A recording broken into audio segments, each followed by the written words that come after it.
Hi YouTube, hello everyone, I'm Mini Dobby and this is Mini Diaries 10, episode 20. Mini Diaries is a vlog on my activities around classic minis and my classic mini behind me. If you're new here, please hit the subscribe button. To all of my subs so far, thank you for staying tuned and helping to keep me motivated. Episode 1, I had to push so much to be in front of the camera and I felt so uncomfortable. I know it's not much better now, but at least the mini is finished. So it only took 19.5 episodes, 3 car shows, 2 new projects and thousands of video clips, but the mini is back and it's up and running. First, I've got to take you back over my crazy last week and show you how I've got this far. The engine is all back in and the oil cooler is down on the front now and all finished. I changed the oil filter and the oil itself. I gave Miller's piston ease a try this time. I know one of the engineers down at the factory has a classic mini. I've read it in one of the mini magazines and seen the article on his mini. I did pre-fill up the oil cooler and then topped up the engine afterwards, and I have kept an eye on the level so far and is all good. The brake lines from the master cylinder down to the brake regulator, I redone them. I made up 2 new copper pipes and fitted all of the ends, and touch wood, they haven't leaked so far and they've managed to bleed up. I filled up the radiator. I used the previous waterless coolant that I had when I dropped the engine. I will be flushing this out and putting some new in very shortly. The master cylinder for the clutch, that bled up almost instantly. That was great. I had also been bothered by my friend every time he come down here about doing the tappets on my engine, so at the first opportunity I could, I managed to get them done. And you can tell me and leave some comments down below whether or not you reckon I've done a good job, although an A series engine always sounds crap on the microphone.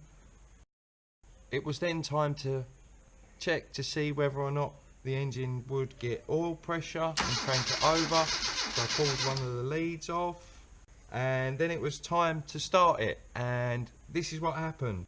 I had Polly looking at the fuel lines and I had Dean watching the carb as I started it up, and as I started it up and turned on the fuel pump, straight away we had a leak on the carb.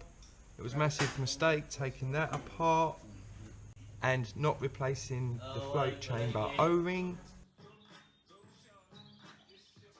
From the leak I come back to the yard on my birthday and had another go on with a new O-ring and some new manifold to carb gaskets.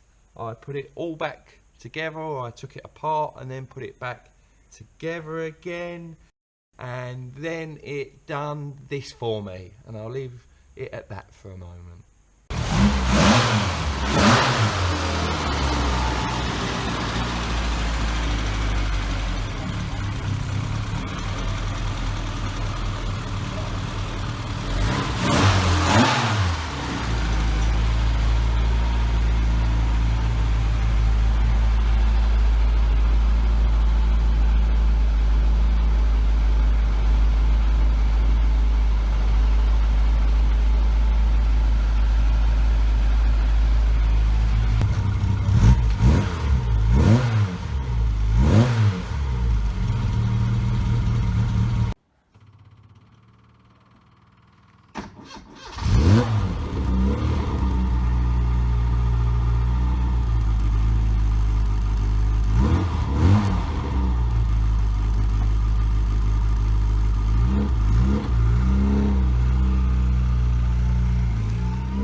12 seconds later.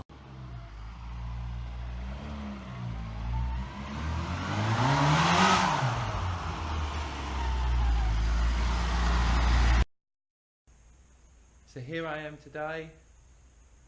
Got to get my front end on, get the arches on, and have a look at the gauges on the inside. I've got my front end back off my friend.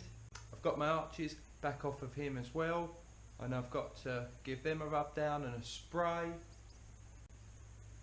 This, I'm not going to lie, I've just test fitted it real quick and it does all line up, and the oil cooler hanging out the front does look pretty cool. The gauges I'm completely unsure on and I'm completely lost on. When it was running, I did have a look, I did have a swap round of the wires, but I still can't work out what goes where, so I'm going to have to take you guys in and have a look with me, see if anyone can help.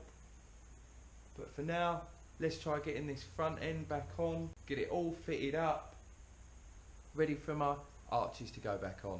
Let's see how cool this oil cooler is hanging out the front now. Still no grill though.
Too many dobbies.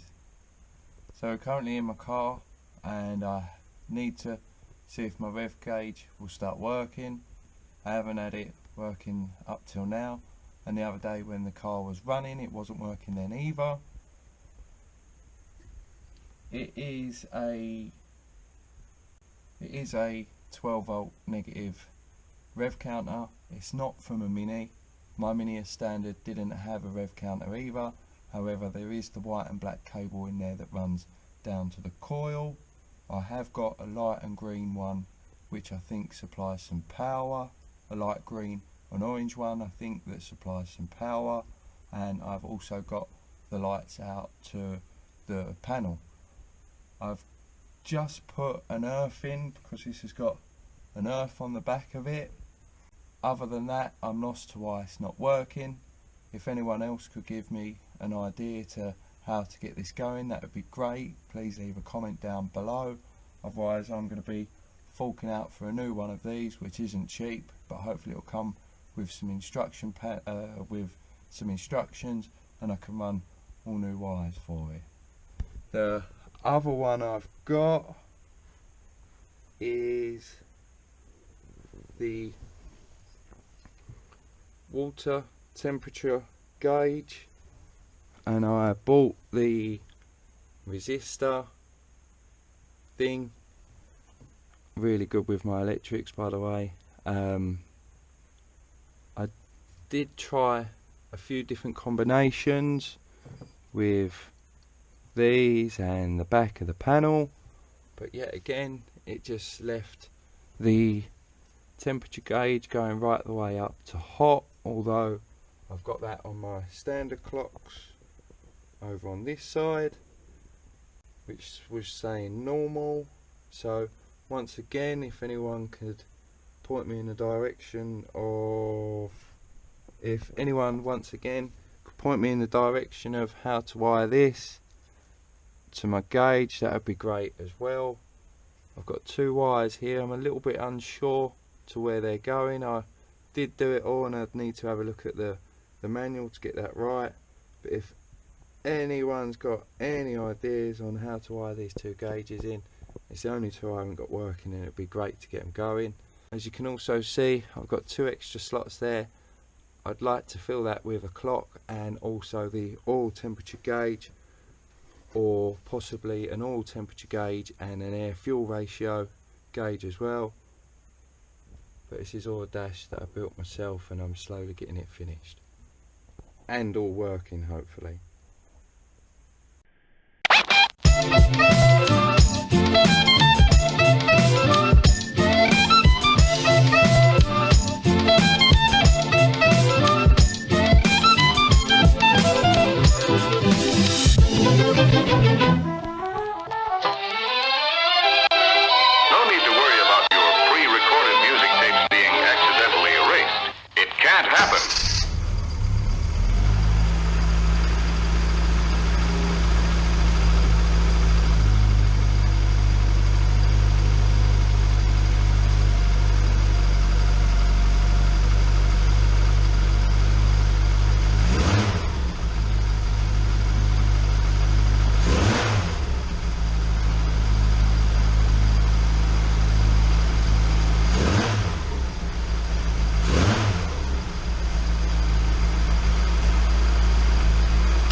Put an earth on to the rev counter and managed to get that working, but oh my god, how naughty does this sound?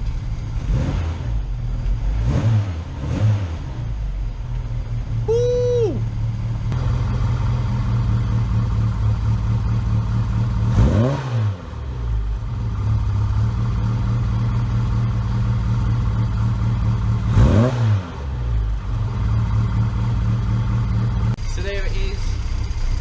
Running, and that's probably going to be the end of my episode today.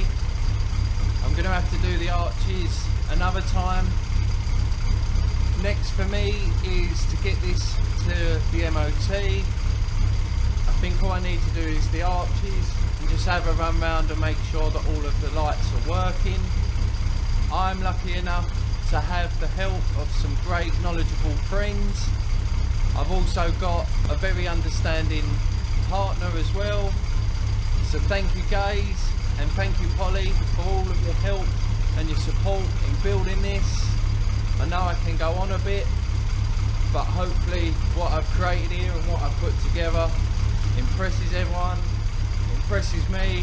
It looks really good, it's all nice and clean, so please stay tuned for some more of this. Hit that subscribe button, leave any comments down below. Also check out my Instagram as well, which is @minidobby, and I'll leave it at that before I have to keep shouting anymore. Thank you again for watching. Hit that thumbs up button, stay safe and be lucky.